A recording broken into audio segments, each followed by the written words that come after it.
Доброе утро, дорогая республика! Понедельник, 7:00, и мы, как всегда, приветствуем всех наших дорогих телезрителей, кто в это раннее утро находится по ту сторону экрана. Вы смотрите «Утро Якутии», с вами я, Дарья Анкехова. Ну и, как всегда, мы начинаем неделю с хороших новостей, с постоянных рубрик и, конечно же, с интересных гостей. Сегодня будем обсуждать, много говорить, но и вас призываем оставаться с нами в ближайший час. У нас есть активный телеграм-канал, куда вы можете отправлять свои вопросы, вы можете свои идеи, возможно, отправлять видео, фото, или же, допустим, пересмотреть некоторые наши рубрики. Для этого вам нужно лишь подписаться на наш телеграм-канал. Если вы этого еще не сделали, то QR-код вы видите прямо сейчас на экране. Напоминаем вам о том, что мы работаем в прямом эфире каждый день с 7 до 8. Ну а с 8 до 9 вы можете посмотреть наш повтор на телеканале НВК Саха. Ну что ж, мы начинаем, дорогие друзья, и, как обычно, хотелось бы узнать, а какая же у нас погода за окном?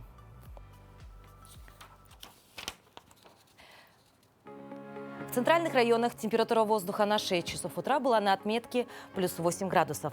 В Заречной 9-15 выше 0. В Южных 13-25 со знаком плюс. В Вилюйской 13-21, в Нижнеленских 4-10. В Западных 14-24 со знаком плюс. В Колымендигирской группе улусов минус 2 плюс 21, в Янских 1-11 градусов тепла. На северо-западе минус 1 плюс 5. В Якутске температура воздуха на 6 часов утра была на отметке плюс 2 градуса. Атмосферное давление 747 миллиметров ртутного столба. Ветер юго-восточный от 1 до 5 метров в секунду.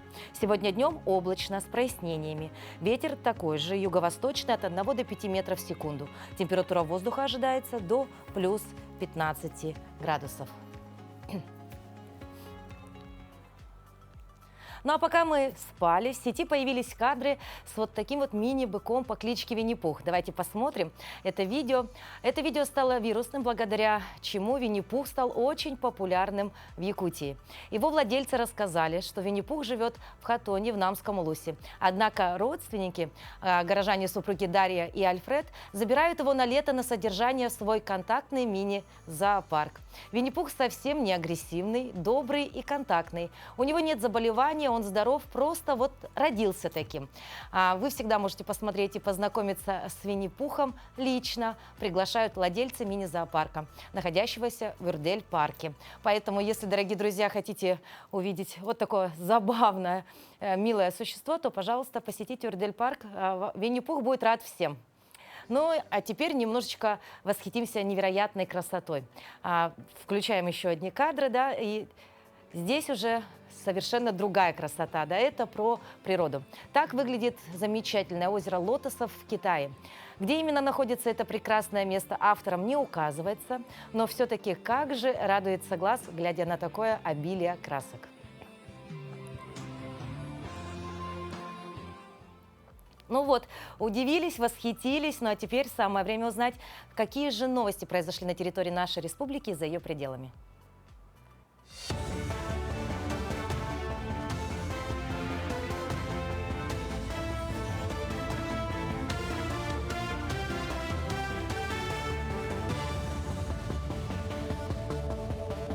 Доброе утро, Якутия. Последние новости к этому часу.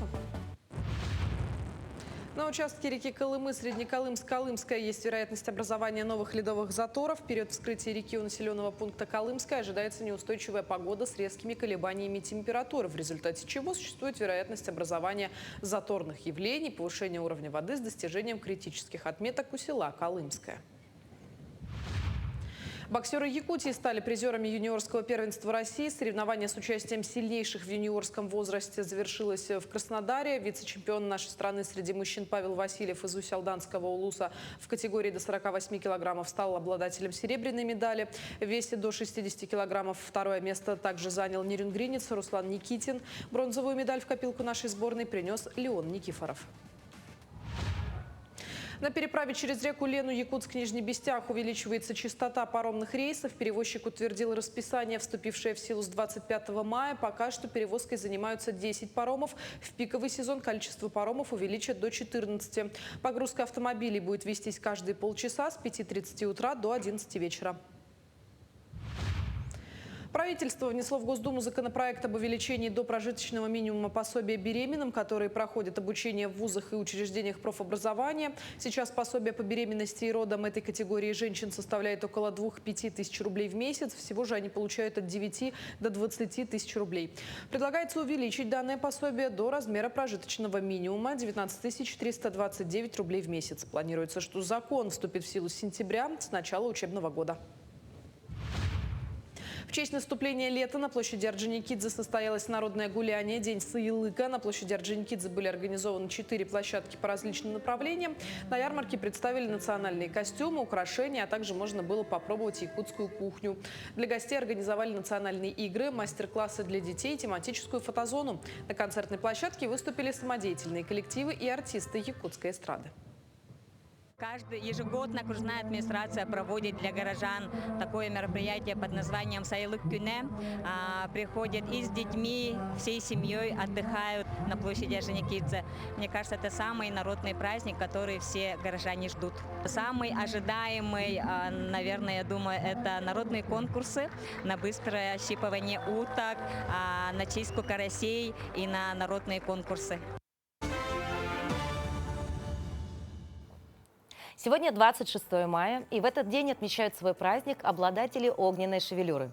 На протяжении веков рыжеволосые люди будоражили сознание окружающих своими огненными волосами, бледной кожей и обилием веснушек. Мировая история наглядно показала нам, как людей с необычным цветом волос тогда обвиняли в пособничестве, например, дьяволу, в колдовстве, подвергали гонениям и физической расправе. А в современном мире рыжеволосые вызывают только искреннее восхищение. Интересные факты о рыжих. Температура тела у рыжих людей выше, чем у остальных представителей человечества. Рыжие обычно кореглазые. Встретить сочетание огненных волос и голубых глаз удается крайне редко. Рыжеволосые люди обычно не седеют. Со временем их волосы просто теряют насыщенность и становятся более блеклыми, светло-золотистыми, но никак не седыми. Учеными доказано, что рыжеволосые люди имеют более высокий болевой порог. И по разным подсчетам количество рыжеволосых людей составляет 2-3% от общего числа жителей нашей планеты. Вот если среди ваших людей есть такие вот очень яркие люди, обязательно поздравьте сегодня, ведь сегодня у них такой, так сказать, праздничный день. А какими еще отмечен этот день в календаре событиями и датами, узнаем далее.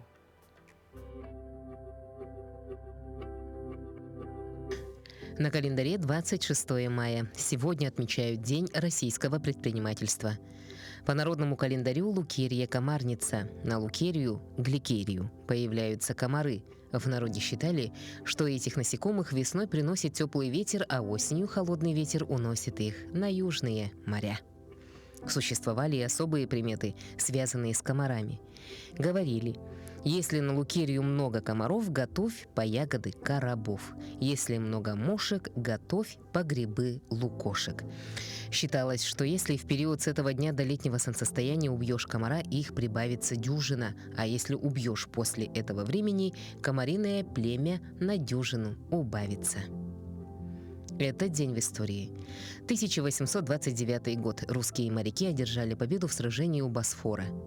1896 учреждена медаль в память о коронации императора Николая II. 1913 совершил первый полет первый в мире многомоторный самолет «Русский Витязь». 1938 заложен фундамент первого завода Volkswagen. 1972 в Мюнхене открыт стадион Олимпия-Штадион. В этот день родились Абрахам де Муавр, французский математик, Пафнутий Чебышев, русский математик, профессор, Григорий Пушкин, русский офицер, младший сын великого поэта Александра Сергеевича Пушкина, Эл Джолсон, американский артист Менестрель, Алексей Арбузов, советский драматург, Наталья Горбаневская, советская поэтесса, переводчик, правозащитник, Людмила Патрушевская, советская и российская писательница, поэтесса, драматург. Именины сегодня отмечают Александр, Василий, Георгий, Ефим, Ирина, Макар, Сергей, Тарас и Юрий. Продолжая говорить о датах, хочется напомнить, что 25 мая в минувшее воскресенье отмечали Международный день пропавших детей. Это день скорби по детям, которых не удалось спасти, или тем, кого еще не нашли. И сегодня у нас с вами есть возможность поговорить об этой серьезной теме. Но, конечно же, давайте поприветствуем нашего гостя. Это Анастасия Иванова. Анастасия у нас является волонтером Якутского регионального мониторингового центра помощи пропавшим и пострадавшим детям. Доброе утро.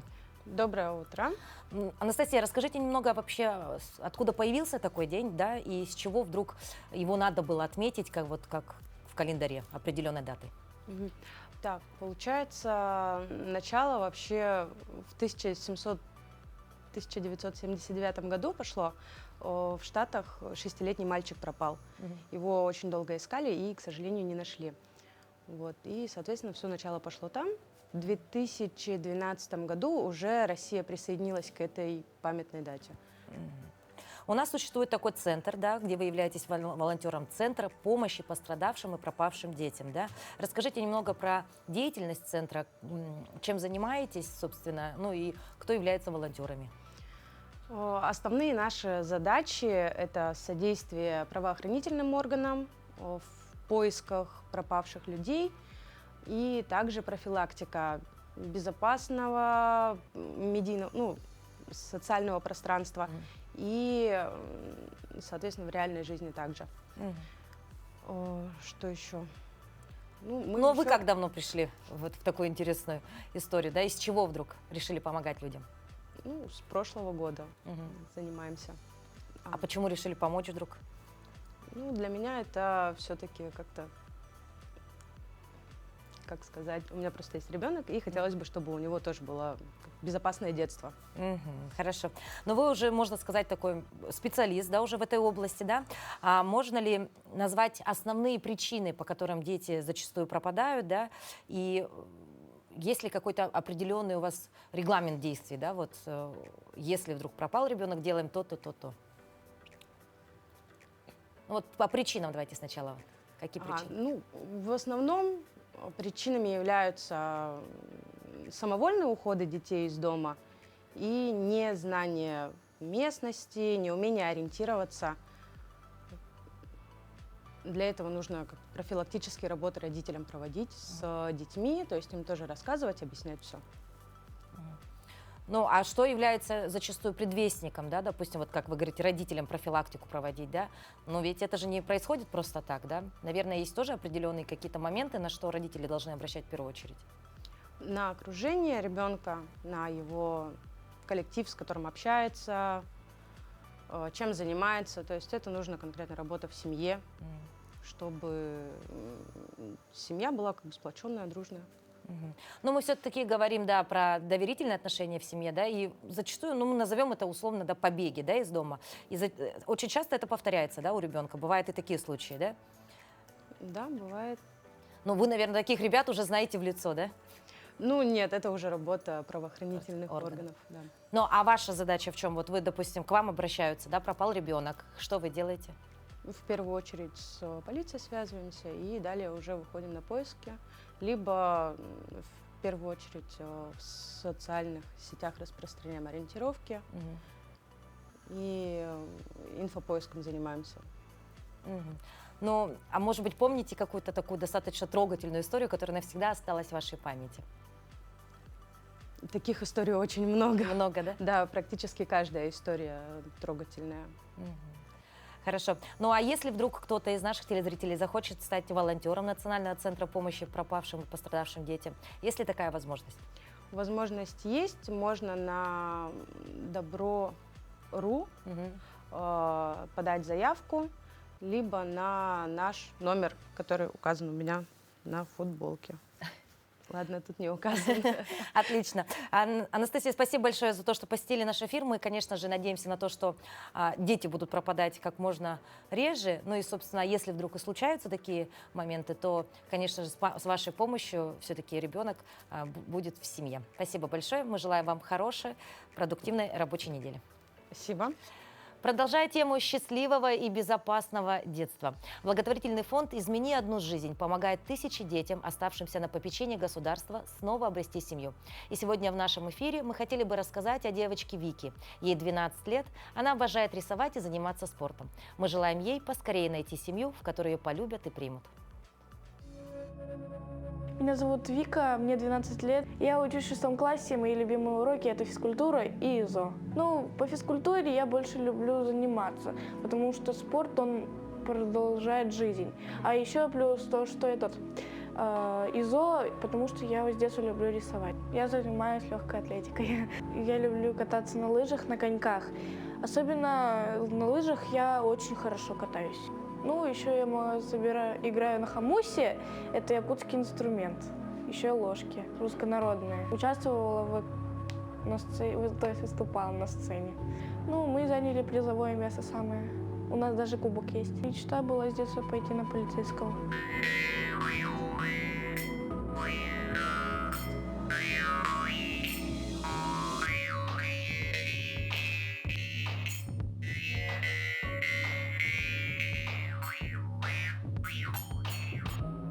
Способная разносторонняя Вика увлечена и творчеством, и спортом, и музыкой. А еще девочка очень хорошо учится в школе, участвует во всевозможных мероприятиях, откликается на все просьбы и поручения. Своим огромным стремлением к успеху, достижениям, ко всему новому и интересному Вика подает хорошие примеры для малышей и для своих друзей. Девочке очень не хватает родителей, которые будут интересоваться ее успехами и достижениями, всегда поделятся мудрым советом. Виктория надеется, что в надежной семье, в домашней атмосфере добра и доверия она непременно вырастет счастливым и успешным человеком.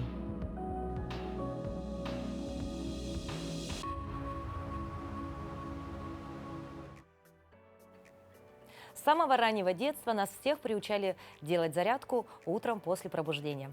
Она состоит из базового, но очень эффективного комплекса упражнений на все группы мышц и обычно длится от 15 до 20 минут.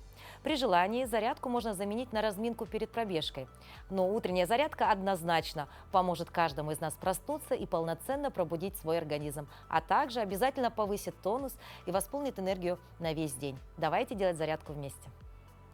Всем доброго утра! Меня зовут Виктория, я фитнес-инструктор. Первое упражнение – это болгарские выпады с помощью фитбола. Наш мяч мы располагаем сзади себя.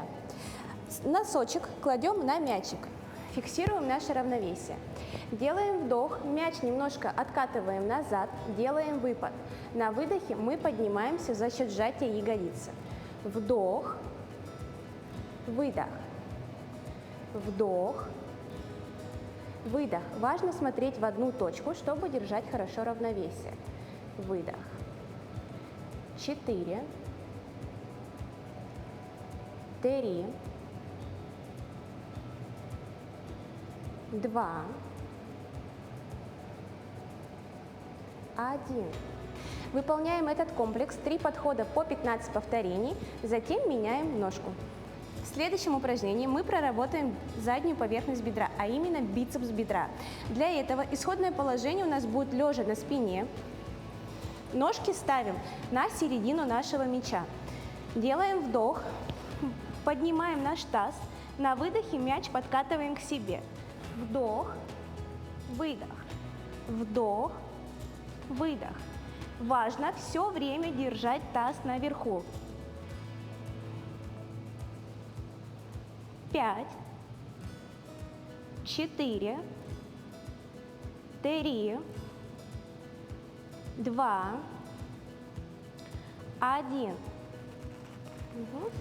Вернули таз на коврик и аккуратно поднимаемся. Выполняем тоже 15 повторений, 3 подхода с интервалом отдыха 15 секунд. Следующее упражнение для проработки пресса, но также здесь работает задняя поверхность бедра и ягодичная область. Для этого мяч располагаем перед собой, упор на локтевые суставы. Делаем вдох, ягодицы оттянули назад, на выдохе мы выходим в планочку. Вдох, выдох. Важно очень сильно втягивать живот, хорошо держать мышцы кора. Ни в коем случае мы сильно не прогибаем поясницу. То есть вот этого не должно быть. Выходим в ровную линию. Следующее упражнение на дельтовидные мышцы, и также здесь задействуют наши грудные мышцы. Для этого мяч мы берем по бокам, по центру. Важно сжать его ладошками максимально сильно. Делаем вдох, локти тянем в сторону. На выдохе мы выводим мяч от груди. Вдох, мяч к себе, выдох. Все время ладошками мы мяч сжимаем. 5, 4, 3, 2, 1. Еще 5, 4, 3, 2, 1. Выполняем 15 повторений по 3 подхода. Ножки ставим чуть шире плеч, носочки диагонально. Сделали вдох, сели, и на выдохе мы вытягиваем корпус в диагональ. Вдох, выдох, вдох, выдох. Животик тоже втянут, поясничный отдел у нас прямой. Мы ни в коем случае не прогибаем. Вдох, выдох, вдох, выдох. 10, 9, 8, 7, 6, 5, 4, 3, 2, 1. На этом наша тренировка подошла к концу. Мы получили заряд бодрости. Всем прекрасного дня! Но вот чтобы организм, так сказать, не заржавел, сделайте зарядку своей привычкой. Кстати, привычка вырабатывается за 21 день. И вот сейчас я упомянула слово «заржаветь» и задумалась, а почему же так редко мы употребляем его в своем лексиконе? А ведь этот глагол можно употреблять и в прямом, и в переносном смысле. А вот с ударением зачастую возникают проблемы. Как же верно говорить – ржаветь или ржаветь? Узнаем далее. Доброе утро, дорогие телезрители! В такую сырую погоду мы нередко беспокоимся о сохранности металлических вещей. И это не случайно, потому что от дождя они могут и ржаветь, и ржаветь. Дело в том, что большинство современных словарей признают равноправными произношение и ржаветь, и ржаветь. Однако так было не всегда. Как утверждает справочно-информационный портал «Грамота.ру», в словаре под редакцией Аванесова Рубена Ивановича и Ожегова Сергея Ивановича произношение было только возможное такое.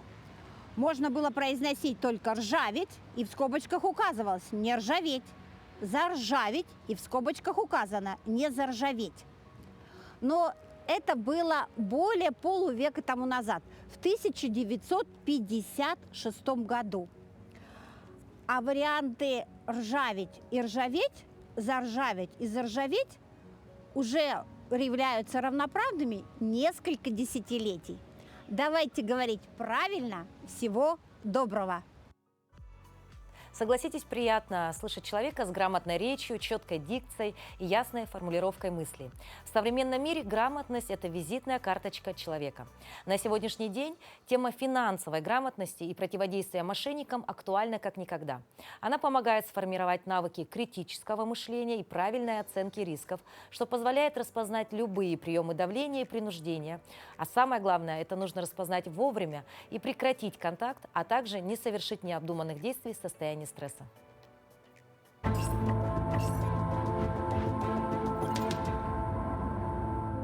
Пожилая женщина распродала имущество, поверив мошенникам. На сей раз они запугали жертву тем, что якобы аферисты подделали от ее имени доверенность. Сейчас я уже не вспомню, как это получилось. Может быть, они и правда прислали ссылку, а не настоящие госуслуги вошла. Просто я увидела, что в моих госуслугах была генеральная доверенность на имя незнакомого человека. Конечно, я перепугалась и стала спасать, как я думала. Во избежание подобных ситуаций следует установить самозапрет на сделки с недвижимостью. Эта защитная мера позволяет блокировать любые операции с имуществом без личного участия владельца.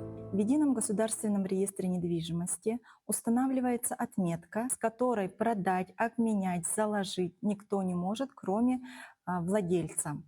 Даже если у злоумышленников на руках появились документы на жилье или доверенность, в Росреестре такую сделку не зарегистрируют.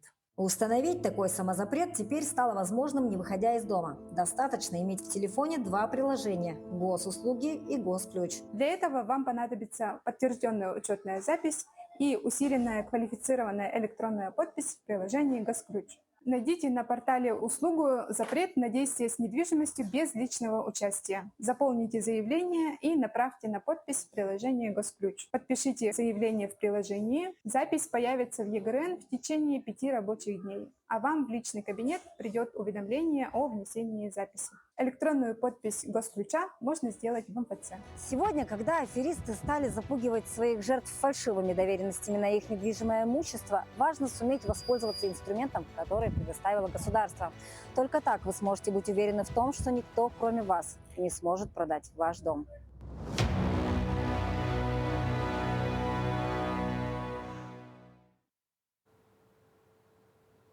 Ну а сейчас перейдем к юридической грамотности. В современном мире, где изменения происходят с невероятной скоростью, знание законов становится неотъемлемой частью жизни каждого человека. Мы живем в мире, окруженном множеством законов и правил, регулирующих различные аспекты нашей жизни, от работы до семейных отношений. И в России появился открытый реестр должников по алиментам, список злостных неплательщиков по алиментам теперь можно найти в открытом доступе. Кто туда попадает, ну а самое главное, как можно будет оттуда исключиться, расскажет наш юрист. Доброе утро, Якутия! Сегодня поговорим об алиментах и о новом механизме воздействия на должников. В настоящее время вопрос взыскания алиментов является одной из самых распространенных категорий дел в российской судебной практике. Принудительное взыскание алиментов, будь то на содержание несовершеннолетних детей, либо на нетрудоспособных родителей, возложено на Федеральную службу судебных приставов. Количество должников по алиментам растет с каждым годом, а число возбужденных исполнительных производств уже порядка 1 миллиона. Уклонистов активно привлекают к ответственности. Например, если должник не производит оплату свыше 2 месяцев, его имеют право привлечь к административной ответственности. Наказание – обязательные работы, административный арест или административный штраф. Но в случае, если в течение года должник без уважительных причин продолжает уклоняться от своих обязательств, его привлекают к уголовной ответственности, за что ему грозит лишение свободы на срок до 1 года. Для того, чтобы повысить у должника желание оплатить задолженность, с 25 мая 2025 года в России запущен новый сервис «Реестр должников по алиментам». Доступ к реестру появился на официальном сайте Федеральной службы судебных приставов. Следует отметить, что данные в реестре будут общедоступными, а это значит, что, введя фамилию, имя и регион, любой гражданин сможет узнать нелицеприятную информацию о должнике. В реестр подлежат включение лица, в том числе подвергнутые административному наказанию, привлеченные к уголовной ответственности, а также те, кто объявлены в розыск судебными приставами. Получается, что этот реестр должников по алиментам – это не только база данных, а в общем смысле черный список нарушителей закона. Учитывая общедоступность сервиса, должникам станет более проблематично оформить крупный кредит, либо стать участниками социальных программ и получателями социальных льгот. Принятием решения о включении гражданина в реестр занимается служба судебных приставов, а неплательщик алиментов будет исключен из него в случае погашения задолженности. Такие меры негативно скажутся на репутации. На этом все. До новых встреч. И если не знаете, как поступить, поступайте всегда по закону. Но если вспомнить советское время, тогда уровень грамотности населения повышался благодаря кампании по ликвидации безграмотности. Тот самый ликбез. По радио, телевидению люди слышали только грамотную речь, так как к подбору и подготовке дикторов и ведущих подходили очень серьезно. Тогда много читали, ведь гаджетов не было. В школе учащимся приходилось больше говорить, писали больше. Даже если вспомнить, например, поваренную книгу домохозяек. У моей мамы, например, она до сих пор есть. Велись личные дневники, анкеты, а вот меломаны создавали вручную песенники, которые сохранились до сих пор во многих семьях. Сегодня в рубрике «История вещей» хочу рассказать вам о Даре, музею, семьей Лолиты Васильевны Яковлевой. Это дочка писателя Василия Семеновича Яковлева, Далана. Вот. Они нам передали архив о дедушке своем. Это Виктор Семенович Алехин. И также некоторые материалы по родителям. Это вот у Яне Викторовне и Василия Семеновича. Сегодня поговорим о песеннике, который принадлежал Яне Викторовне. Песенник он 45-го года. Вообще песенник именно военных лет, то есть вот 40-х, и их можно назвать ценными информаторами в плане того, что на них записаны песни, стихи тех лет, то есть информация, какие песни пели, допустим, они. Вот. И можно даже назвать еще песенник такого рода своеобразной флешкой советского периода, потому что люди записывали же на память все эти песни, стихи, друг другу передавали все, и они вот, каждый человек записывал вот песню, либо стих, услышанный им, либо выученный. Вот. И если пролистать, и вот тут некоторые люди расписывались даже, там подписи имеются. Песенник также украшался рисунками, такими как в виде цветочков. Вот. Также вот можно увидеть просьба, если вот пишете либо переписываете стихи и песни, то оставляйте как бы свой автограф. И на первой странице у нас записан гимн Советского Союза. На первой странице на русском языке, а на следующей странице на якутском. Этот же гимн. На некоторых даже вот даты подписаны, когда вот запись была сделана, и кто записал.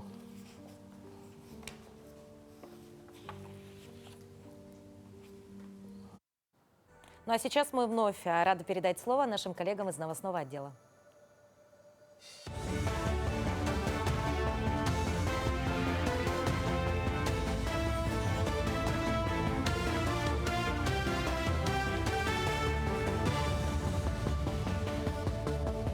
Мы продолжаем освещать самые заметные события. Доброе утро.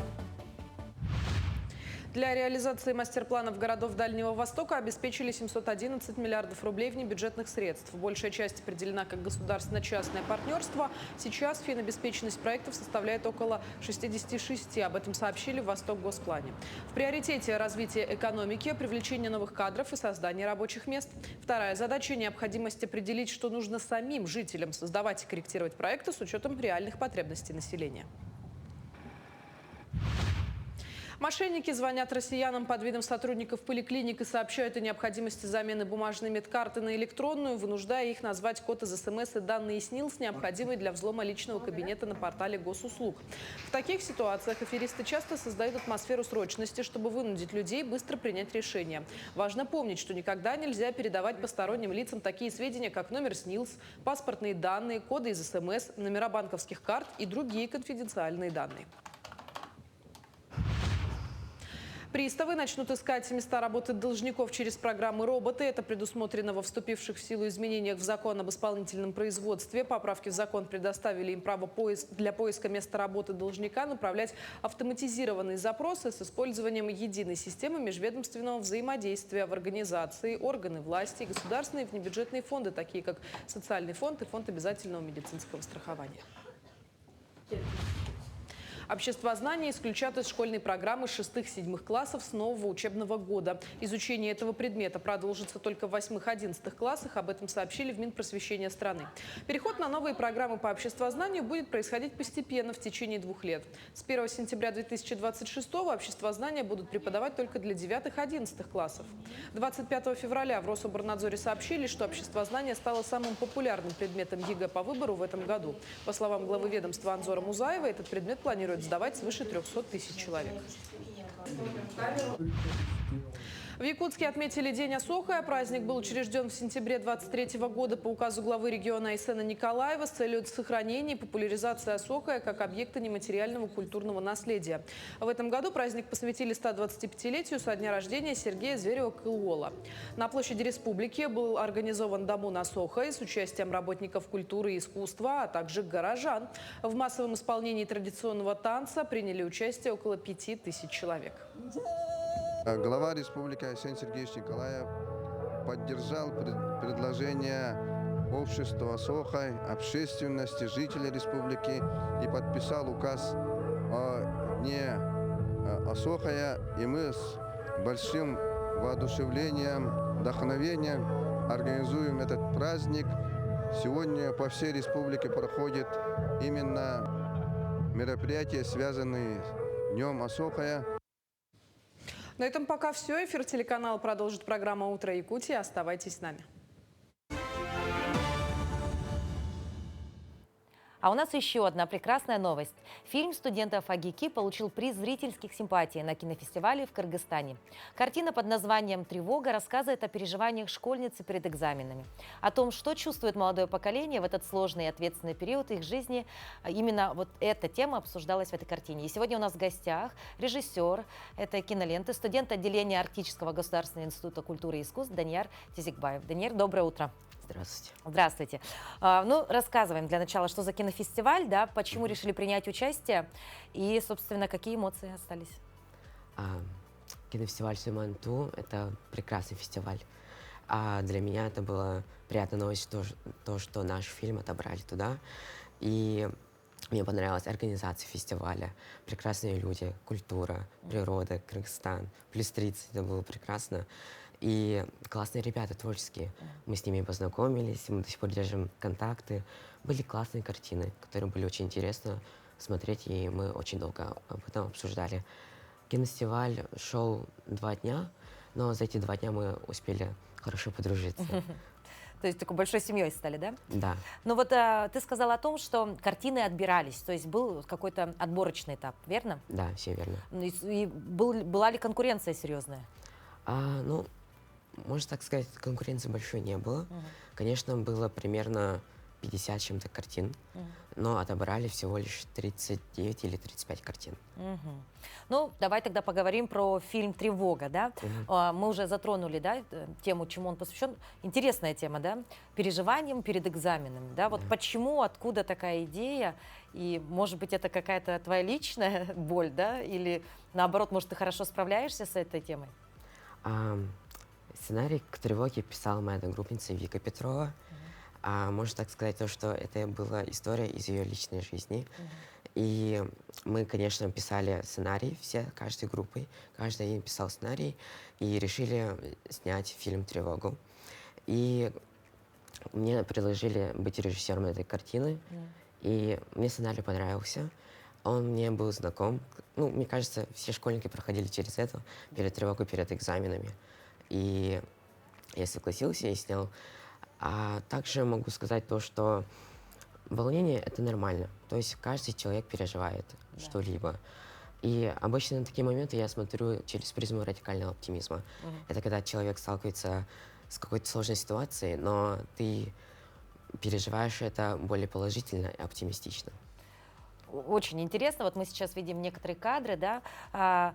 То есть, в принципе, эта картина не о проблемах, да? Это более такой философский подход, да? Но мне хотелось передать в этой картине про семейную поддержку. Именно вот, чтобы ребенок мог спокойно высказать, что он переживает на данный момент родителям. И, к сожалению, некоторые родители этого не замечают. Мне хотелось с командой передать это. Ну, а хэппи-энд был в конце? Конечно. Обязательно, да? Обязательно. Вот мы видим сейчас кадры, да, поддерживает мама доченьку, да, это вот эти вот, тот самый стресс перед экзаменами, да? Да. Ну, расскажи еще немножечко о студенческой своей съемочной группе, да, вот кто участвовал еще в создании этого фильма, помимо сценариста, твоей однокурсницы? Ну, в общем, это командная работа моей группы РСКВТ-23. Это руководство кино, фото, видео, творчества в АГИКИ. Собственно, нас всего было 18.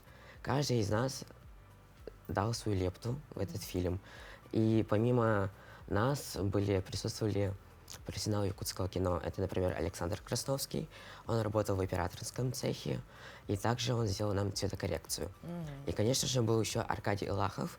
Он сделал нам объемный звук в фильме. Ну и, конечно же, наш куратор и известный кинопродюсер Сардана Савина.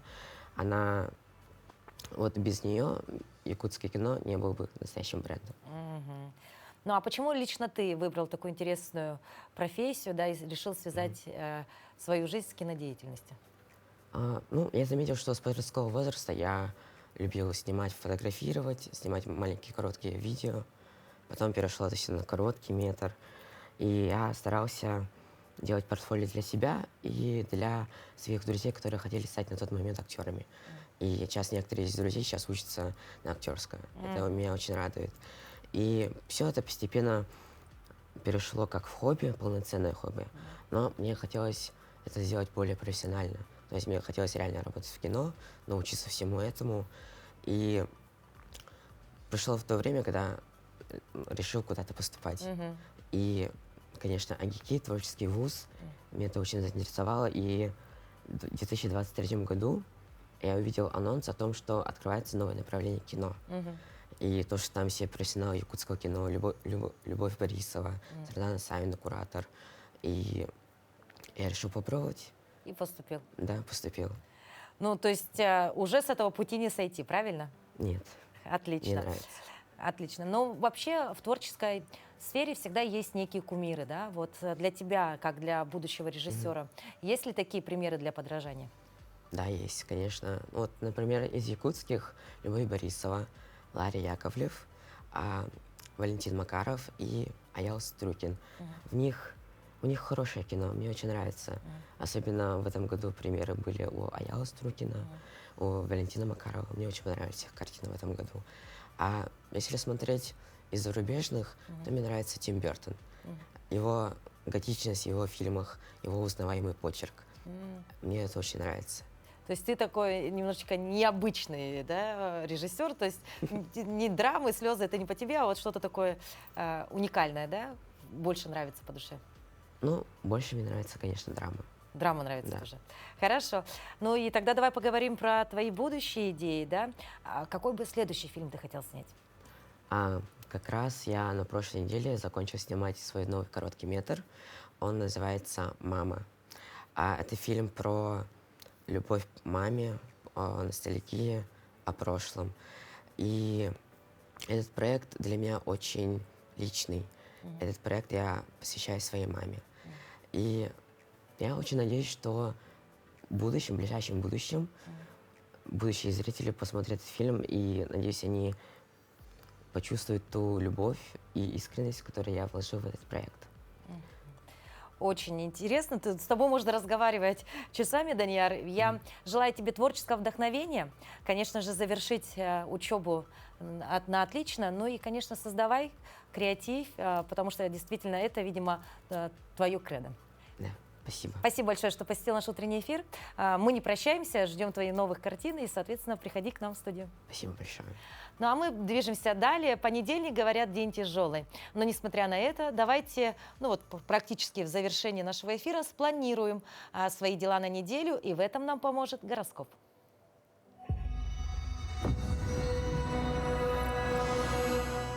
Овны, вы на старте большого рывка, но перед прыжком важно определить направление. Удача будет подталкивать вас к действиям, но импульсивность – ваш враг. В середине недели возможен конфликт или сложный выбор – шагнуть в неизведанное или остаться в зоне комфорта. Не бегите, анализируйте происходящее. Тельцы, неделя спокойная, но не без подвохов. Устойчивость в финансах и делах – это прекрасно, но не пора ли встряхнуть ситуацию? В конце недели возможна неожиданная встреча, способная повлиять на ваши планы. Будьте открыты к переменам, но не спешите отказываться от проверенных решений. В отношениях все гармонично, если не пытаться контролировать каждую деталь. Близнецы, энергия будет зашкаливать, и, возможно, вы даже забудете о сне и отдыхе. Это прекрасно, но хаотично. Важно не потеряться в потоке идей и задач. Финансовые вопросы решатся быстро, только внимательно читайте документы. В личной жизни возможны сюрпризы от случайной встречи до неожиданного признания. Раки, вы входите в фазу переосмысления. Что-то в душе тревожит, но еще не оформилось в четкую мысль. Не спешите разбираться в этом в одиночку. Рядом есть люди, готовые помочь. Работа потребует больше внимания, особенно к деталям. В любви время честных разговоров. Главное не убегать от чувств, какими бы они ни были. Львы, неделя принесет вам признание и аплодисменты, но не стоит забывать, что настоящая сила в балансе. Будут искушения бросить все и рвануть в неизвестность, но подумайте дважды. Ваш потенциал раскроется в полномерном движении, а не в хаотичных скачках. В любви флирт и страсть, но вот к чему это приведет, решать только вам. Девы, все идет по плану, но чувствуется внутренний дискомфорт. Это не случайно. Звезды дают понять, что пора пересмотреть стратегии. Будьте внимательны в финансах. Мелкие ошибки могут привести к неприятностям. В личной жизни возможно недоразумение, но честный разговор расставит все по местам. Весы, вы разрываетесь между «надо» и «хочу». Эта неделя поможет найти гармонию, но для этого придется сделать непростой выбор. Рабочие вопросы решатся удачно, если не бояться новых подходов. В любви все зыбко. Пора честно спросить у себя, что вам действительно сейчас нужно. Скорпионы, будьте готовы к неожиданным новостям. То, что казалось тайной, вдруг выйдет на поверхность, и это изменит ваше отношение к некоторым людям. В работе возможны новые проекты, но не хватайтесь за все сразу. В личной жизни страсть или разрыв, звезды дадут шанс все исправить, но выбор остается за вами.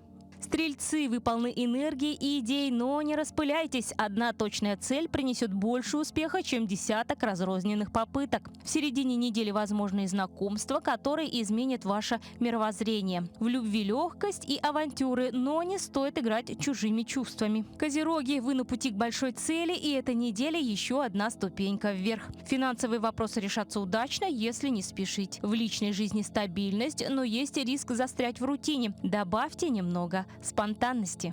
Водолеи, эта неделя несет неожиданные события, возможно, вас выдернут из зоны комфорта, но это и к лучшему. В работе есть шанс на что-то новое, в любви непредсказуемые повороты. Главное не сопротивляться тому, что идет в вашу жизнь. Рыбы, вы на пороге эмоционального прорыва. Возможно, придется переосмыслить отношения, работу или даже собственные желания. Неделя хороша для творчества и духовных поисков. В любви время доверия и честности.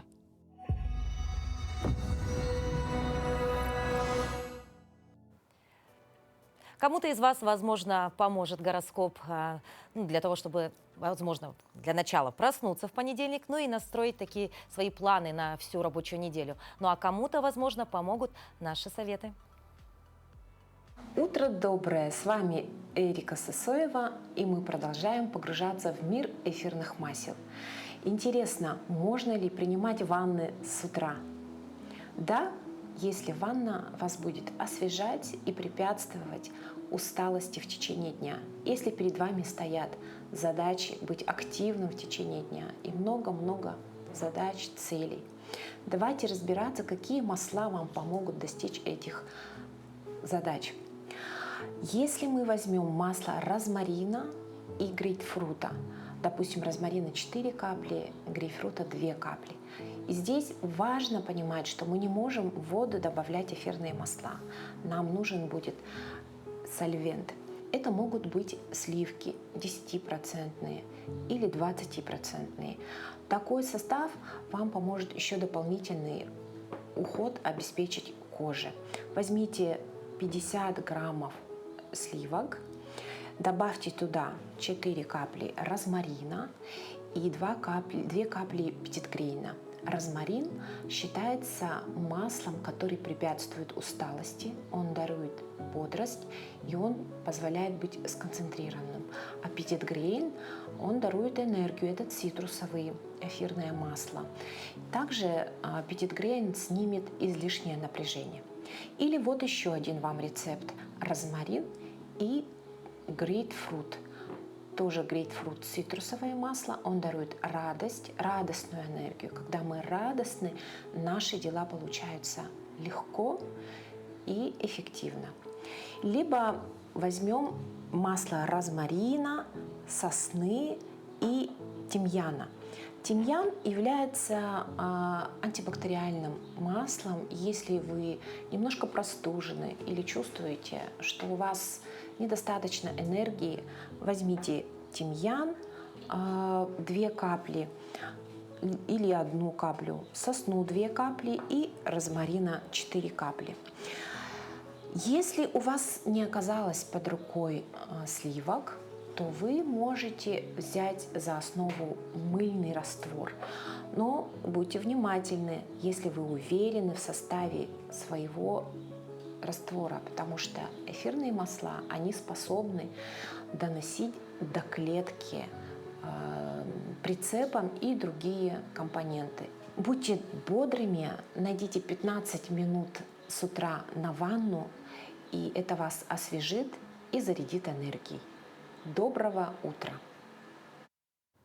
Вот такой интересный совет. Кто бы мог подумать, что с утра можно принимать ванны с аромамаслами, и это, в принципе, работает. Поэтому берем на заметку и попробуйте. Возможно, именно такой вариант пробуждения будет именно вашим. Ну а сейчас еще несколько лайфхаков, как можно проснуться и настроить себя на рабочий лад в понедельник.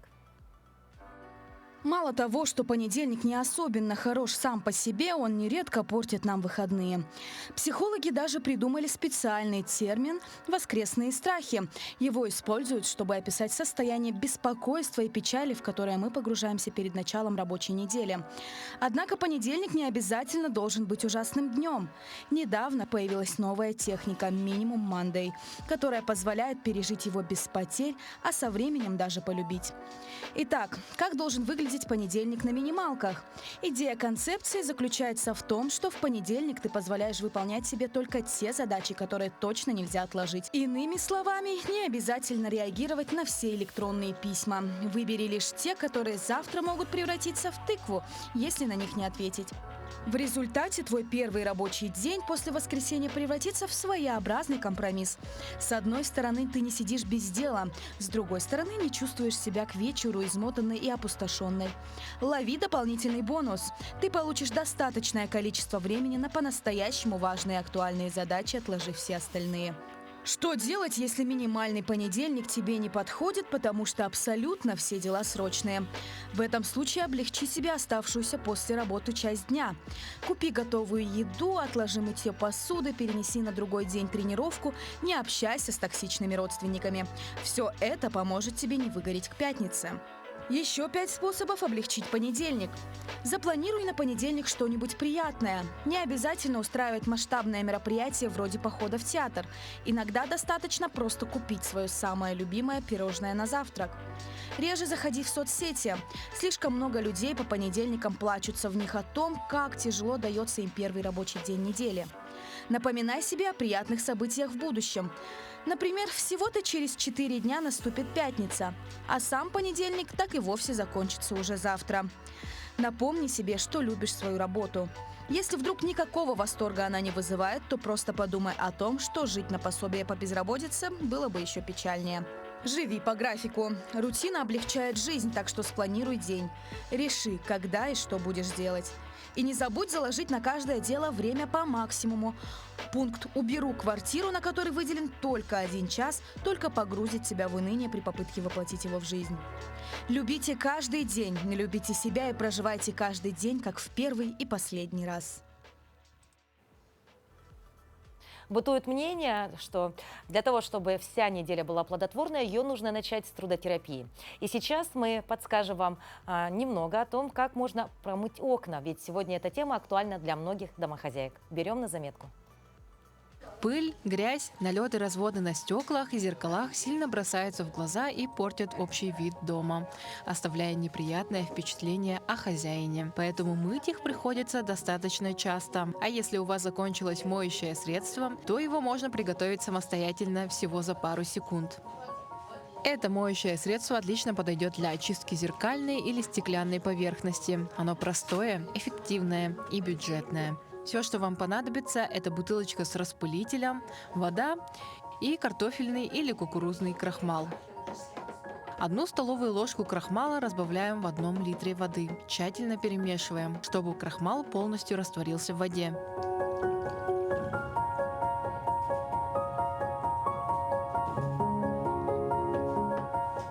Средство для мытья окон готово. Нанесите смесь на стекла. Протрите губкой и оставьте на некоторое время. После того, как раствор засохнет, протрите окна сухой тряпкой, удаляя остатки крахмала. Если у вас нет дома крахмала, то можно использовать обычный сырой картофель. Это тоже хороший домашний способ быстро помыть окна. Вот и все. С правильным инвентарем мыть окна легко и приятно. Теперь вы можете наслаждаться красивыми видами из окна из чистых окон. Вот таким был наш эфир понедельника. И в конце нашего эфира хотелось бы напомнить вам, какая же у нас погода сегодня за окном. В Якутске температура воздуха на 6 часов утра была на отметке плюс 2 градуса. Атмосферное давление 747 миллиметров ртутного столба. Ветер юго-восточный от 1 до 5 метров в секунду. Сегодня днем облачно с прояснениями. Ветер также будет юго-восточный от 1 до 5 метров в секунду. Температура воздуха ожидается до плюс 15 градусов. Ну, немного похолодало, но мы знаем, что в середине этой недели нас ожидает уже такая очень жаркая погода, поэтому немножко потерпите. Ну, и, собственно, не забудьте сегодня потеплее одеться. Ну, а если вдруг вы в эти дни планируете отправиться в Владивосток, то вас там ждет очень такое прекрасное зрелище. Там вовсю цветет сакура. Сакура в цвету – это одна из достопримечательностей Владивостокского государственного университета. Это событие происходит каждый год в мае. Сами деревья – это декоративная вишня, подарок японских побратимов из префектуры Тояма. На протяжении 20 лет они бережно сохраняются садовниками университета как символ дружбы народов. Ну что ж, дорогие друзья, наш эфир подходит к концу. Напоминаем вам о том, что каждый день в 7:00 мы приветствуем всех наших любимых телезрителей. И мы призываем смотреть «Утро Якутии». С нами не только интересно, с нами еще и полезно. Поэтому увидимся завтра.